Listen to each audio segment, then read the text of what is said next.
Hi, I'm Paul Friedman, founder of the Marriage Foundation, and today's discussion is there any hope for a cheater?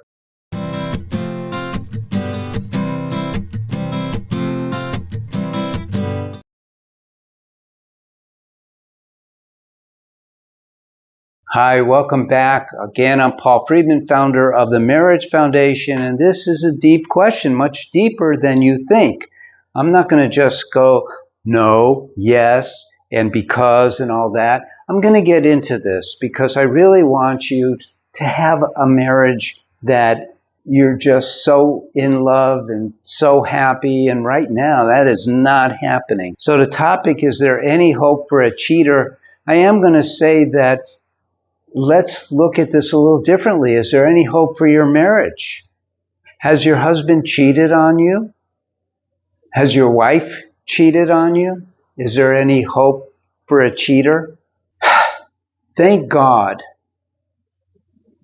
that He forgives us, she forgives us for anything and everything that we may do. Now, that doesn't mean that we don't have to pay the karma.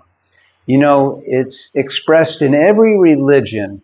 I use the word karma, but in every religion it's expressed in some way, like an eye for an eye, a tooth for a tooth. That doesn't mean that we go out and we knock out someone's tooth because they knocked out ours.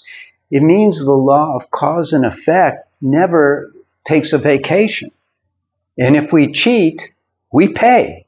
If your husband cheated, he'll pay. If your wife cheated, she'll pay. Now, you don't want to become the agency. You don't want to be the karma cop who delivers the restitution, the penalty for cheating. Because, and this is really important, when you got married, and let's put them aside now, let's just talk about you. When you got married, you took vows. Now, you can't say, well, they broke their vows, I'm going to break my vows. It doesn't work that way. You made vows. If you break your vows, you'll pay the penalty, even if they broke their vows. That's how it works. And so, on that level, we don't want to get into, well, they should pay the price. They should be held accountable. I cannot tell you how many times at the Marriage Foundation someone writes to us or responding to one of my videos and says, no, this person has to be held accountable for what they've done. And they will be. But that's not your role. You see, you made vows to your wife or to your husband that you would love them with all your heart, mind, and energy. And in order to get anywhere at this point that improves your marriage, that turns your marriage around, which is totally doable, then you need to stop. You need to end the slapping. You see, there's an expression that Mahatma Gandhi uttered. He said, an eye for an eye, and pretty soon the whole world will be blind. So if you want to hold your spouse accountable for cheating, it's just going to go downhill from here. But if you say, okay, I'm not going to retaliate, I'm not going to hold them accountable, I'm going to hold on to my promise of loving them unconditionally, which means even though they broke a very high moral law, because loyalty is the highest of all moral laws, even though they broke that, I'm going to still be their friend, their wife, their husband, and create a space for them to heal, for me to heal, and for us to heal as a family.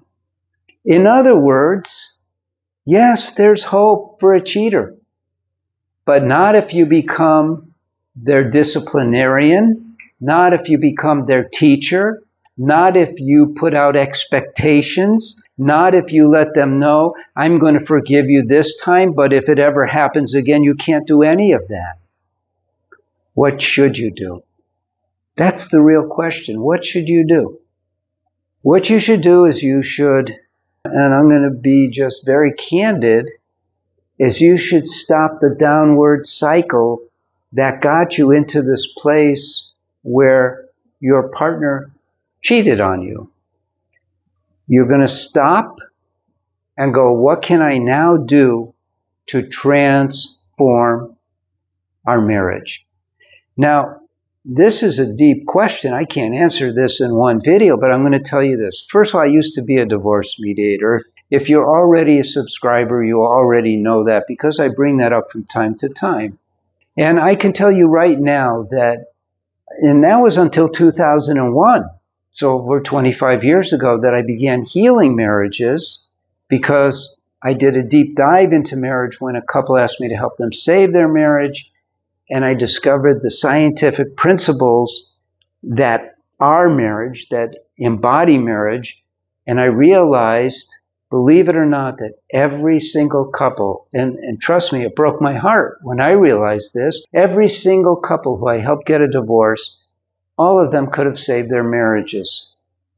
And most of them had infidelity as part of the chronic reason why they were getting a divorce.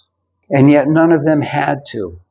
And so for 8 years, because I was able to speak at Second Saturday, which is a support group for women getting a divorce, I had a great number, and I was in San Diego County, so there were 80, 90 women who came on the second Saturday every month at that time, and they would come up to me after I gave a little talk and tell me their story, and I would say, okay, I can work with you, and I can't think of any of them whose marriage I didn't save, and they were already going down the path of getting a divorce. So when you learn about marriage and you start to grasp all the things that you should have, could have done, and you start doing those things now, it will save you first, and then it will save your marriage.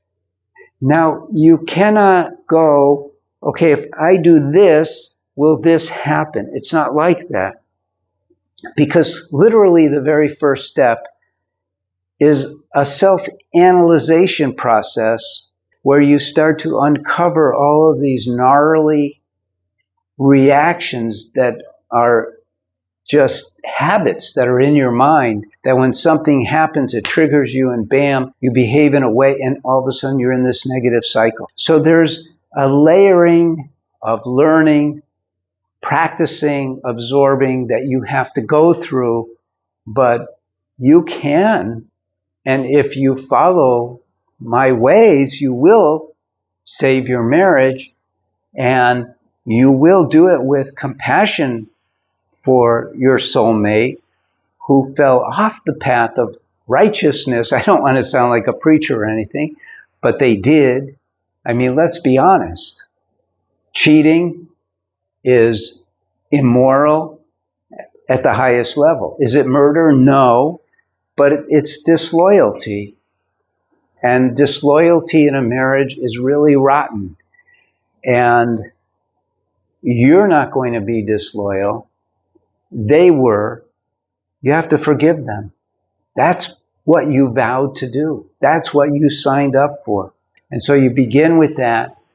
And then after you forgive them, not before, because you don't need an excuse. You forgive them because that's your role as a human being, as their soulmate. But then you start developing understanding for why they would cheat. Their weakness is not to condemn them, to recognize their weakness, and then compassion for them that they did not have the strength to get through the nonsense in their mind that was leading them to cheat. You get it? It's actually very beautiful.